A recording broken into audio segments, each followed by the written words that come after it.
Welcome to WUP with Jen. My life is a crazy hot mess. And I originally kind of crafted what I wanted to talk about today. And I'm going to start off with the fact that I am recording on a Sunday. And normally I record during the week and drop it later because I'm alone in my house, except for, of course, my two doggas. And so it's Sunday and everyone is home and I'm doing laundry. So the dryer's running. Elle is sitting on the couch with her iPad, but she keeps talking to me. My husband is going in and out of the door. Thankfully, my 18-year-old son is taking a nap. So I have no idea what background interference is going to come. I've already threatened them to be quiet, but who knows? I mean, it's life, it's reality. And that's what this whole entire pod series is about, is to make it real. So here we go.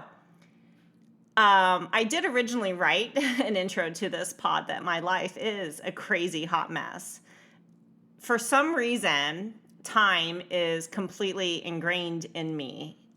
No matter if I'm on time to get somewhere or to something, I still feel rushed to get from one place to another as quickly as possible. When I'm left waiting, it is probably my biggest pet peeve unless I can multitask on something else at the same time. Oh, there the dogs go. They see Greg outside washing my car. And by the way, I'm also a fantastic multitasker. I can think about multiple things at once while doing something else. My husband is terrible at it, and I have to remind myself to only ask him to do one thing at a time or else it's all going to go to pot. The downside of being a great multitasker, of course, as my yoga community would remind me, is that I'm not being present in what I'm doing at that moment. And it causes anxiety. But, whatever. This is my life, and I just don't see it slowing down. Being a type A person, I love having a schedule and organization. That's probably why I became a CPA 25 years ago. Having a special needs kid sort of blows that, out of the water. And having so many therapies involved and working full time is insane. I really felt like I was alone. As I started to meet other moms of special needs kids once Elle entered preschool, I realized that not many of us worked full time. It's almost quite impossible, really, but that is my self-granted award. I did it at one point. I don't ever want to do it again, though, yet here I am today, working full-time, 3 jobs. My collective schedule with Elle evolved and changed regularly. I've had her at 2 daycares, home with the nanny, and then school years kicked in. When she was home with the nanny, I was able to schedule a lot of services for her during the workday, and the nanny was great at working with the therapist and communicating back to me what we needed to work on. Aside from when I had to take her to the feeding therapy center, most of her services were home-based. On another pod, I described how I had to leave work 2 times a week during lunch to pick her up at preschool, which was a public school district self-contained preschool, and take her to speech for 30-minute sessions and then drop her off at daycare since preschool was only half day, and then I would race back to work. You might recall my employer wasn't super supportive, as if I needed one more thing to worry about, right? I was pretty good about getting my exercise in. It was therapeutic for me, and I was in my 30s, so getting up and making a 5 o'clock a.m. class for spin or weight training was really no biggie. Unless I'd had a lot of wine the night before, of course. I mean, good gravy. Moms do deserve a decent pour. So I'm getting up at 4:30 a.m. to make it to work out, get home just after 6 a.m., get myself showered and ready for work. I got pretty good at doing it in about an hour, but I don't think I had my best look back then with my hair and makeup. And then, and no one expected an accountant to be pretty, so I was granted that. And then, of course, I have to get 2 kids ready for school. Even when Elle moved up to elementary school, we still took her to a daycare in the morning because school didn't start till 9.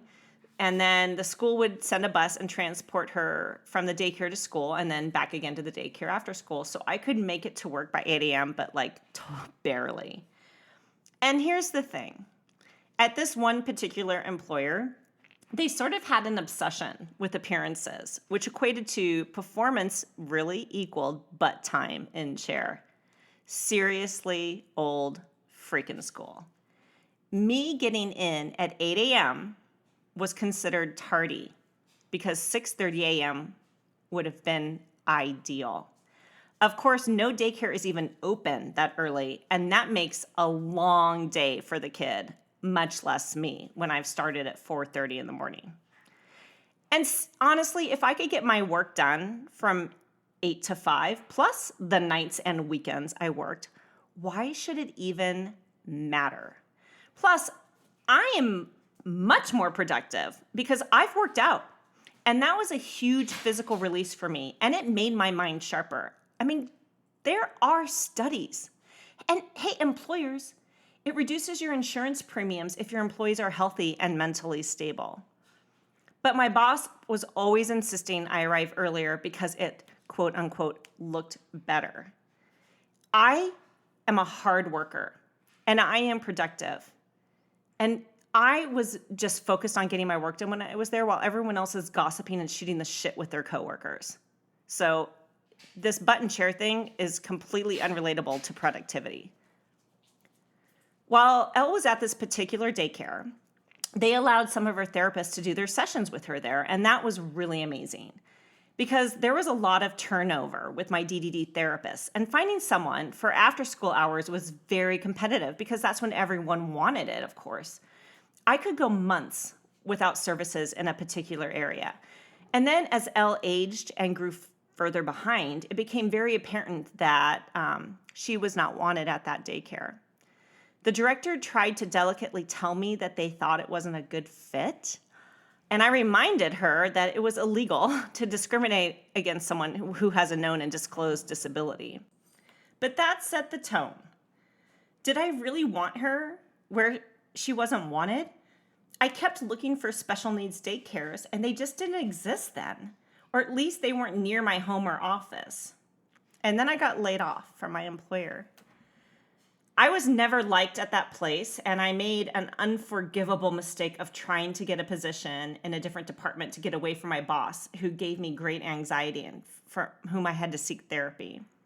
She wanted to control everything I did, to send emails late at night to top-level people to demonstrate I was working. I wasn't allowed to talk to anyone above her head, and then, because I think I was fairly competent, she felt threatened. I wanted to move up. I mean, who doesn't? I mean, there are some people that are happy to stay in their jobs and do the same thing all the time, but I'm not one of them. So it did not make me look good when I was trying to find something else. I won't say that is why I got laid off, but it was a really, really crappy time in real estate, and I was working at a home builder. And then there was the entire mortgage crisis, and corporate needed to do a layoff. They hadn't laid off. They'd made all the divisions lay off hundreds of people, but no one at corporate had been laid off. So that was me. Unemployment was very high then. And now I'm competing against a lot of other people for a job. I went to pick up Elle at daycare one day after basically doing nothing but looking online for a job. Those were long, boring days. I should have worked out extra and gotten super fit. But I also deal with anxiety and depression, and it seemed much more like a fit to obsess with searches online. Elle was on the playground on top of the play structure that had a corkscrew slide when I went to go get her. She was standing there and asked me to watch her. Watch me, which she can barely pronounce with her speech limitations, and then she starts to walk down the corkscrew slide. She lost her balance and flipped off over the side and landed on her back, completely losing her breath. I was almost able to catch her, but I couldn't. So she's just there laying there like a fish out of water, struggling to get her breath. And I'm looking at the playground aide like, are you going to help? Certainly you must have CPR and first aid skills. I think that's a job requirement. Elle ended up being fine and caught her breath and didn't appear to be hurt, and she didn't cry very much.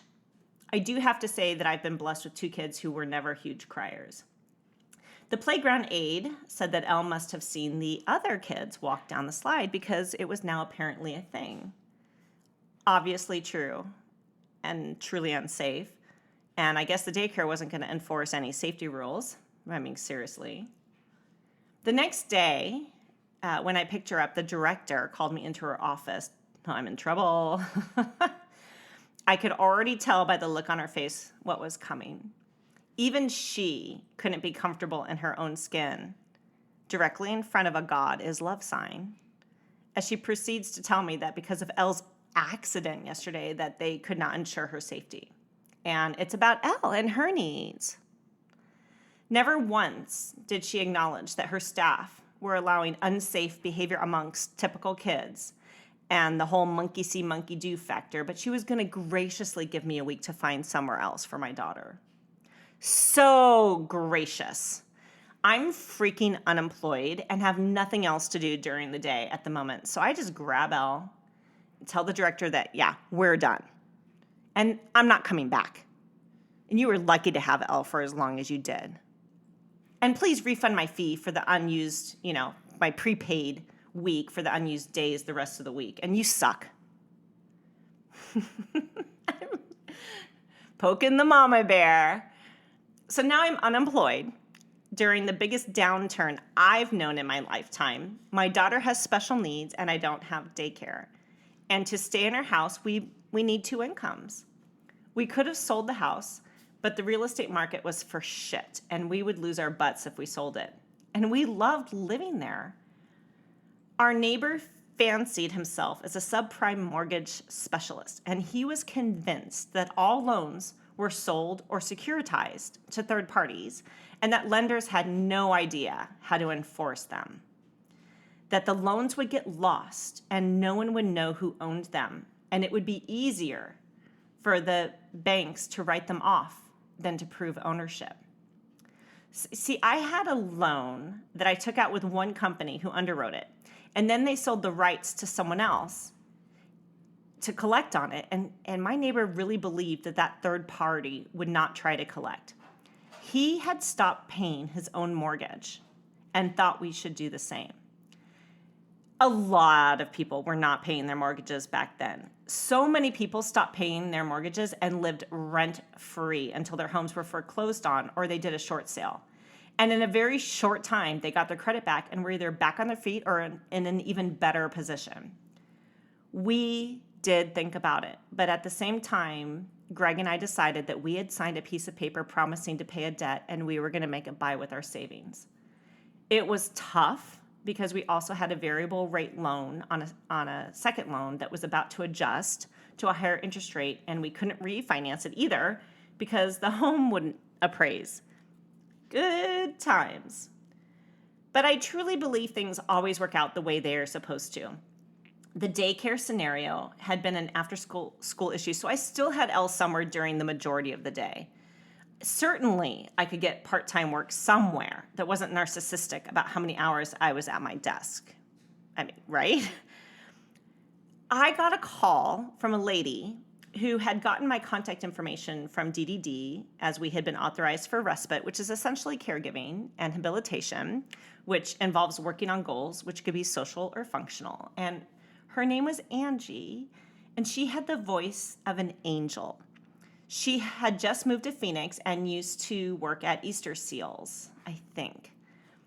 She just sort of put it out there that she always feels drawn to where she is needed and that it must be so hard for me to juggle so much and that I should just keep her in mind if I ever need help.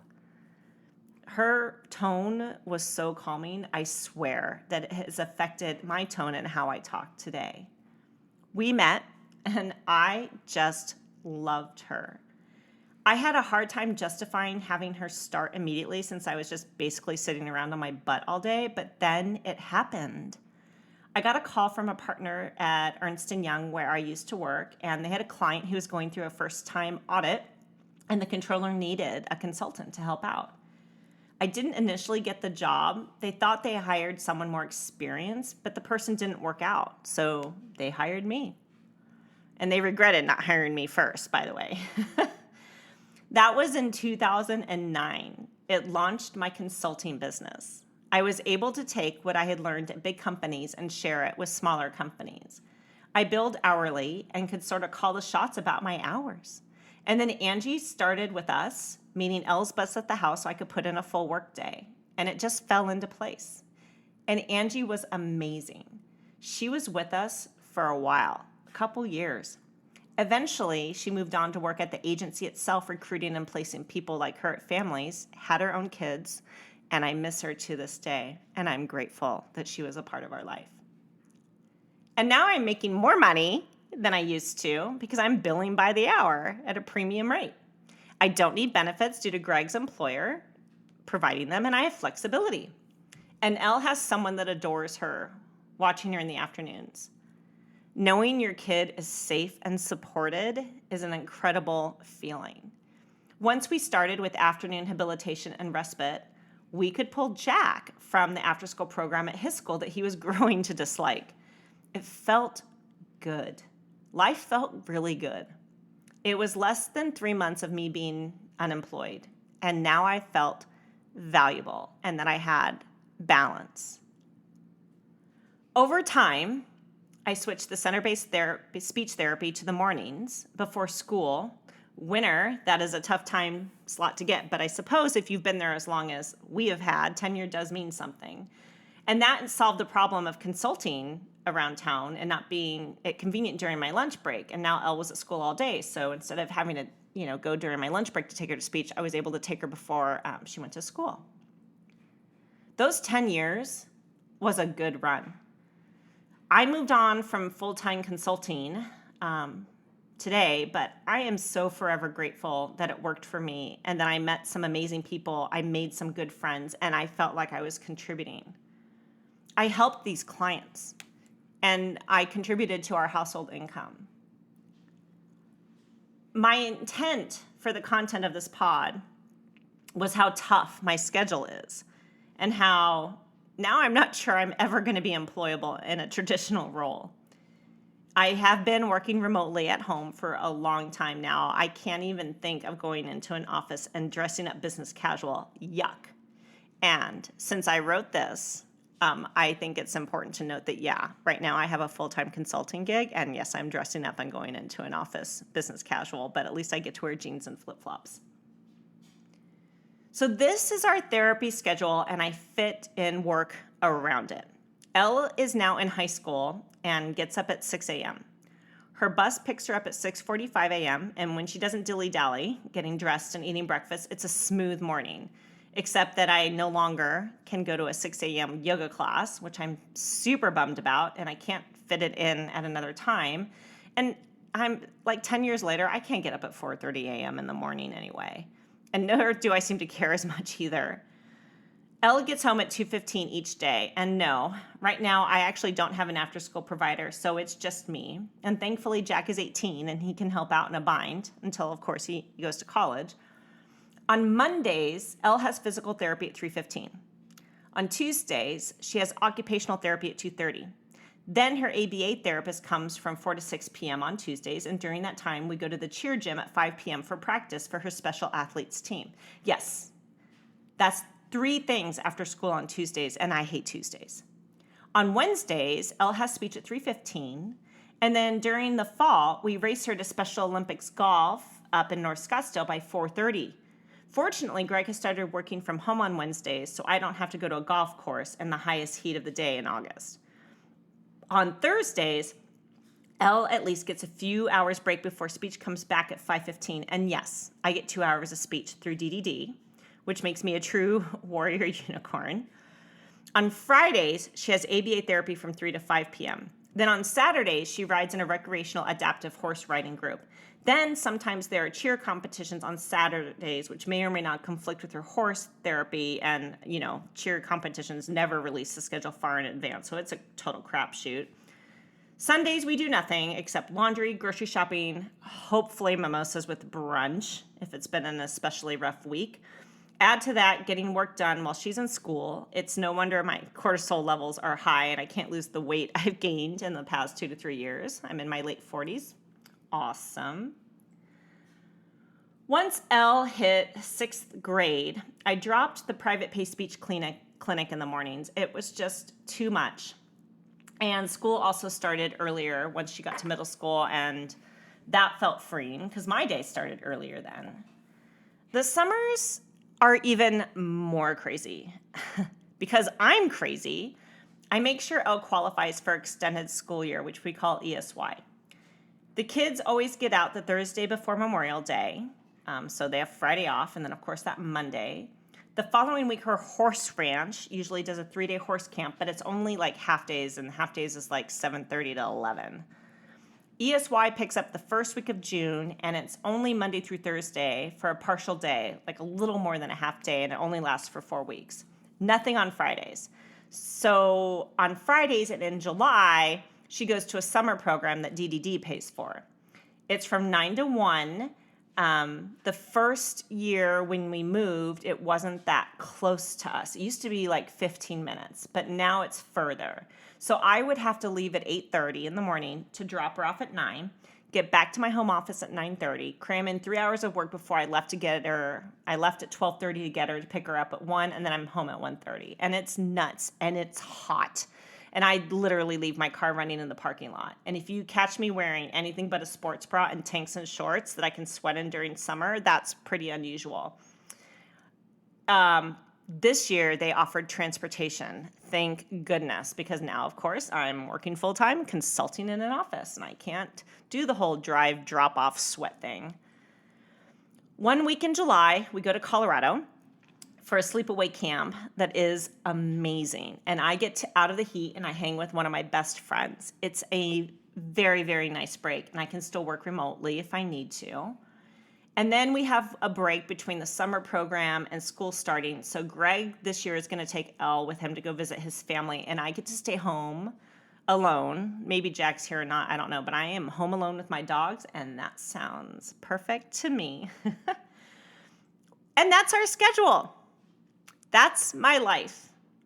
Living it around therapies and appointments on my Google Calendar with reminders and balancing and notes, and it is nuts. I bet many of you have it crazy too. No one who isn't walking the same journey would have any clue. I'd love to have a camera crew follow me someday. We'd have to probably bleep out a lot of the swearing. They would probably understand why happy hour sometimes starts before 5 p.m. I'd love to hear your stories and your schedule too, and how you freaking warrior unicorn parents make it happen.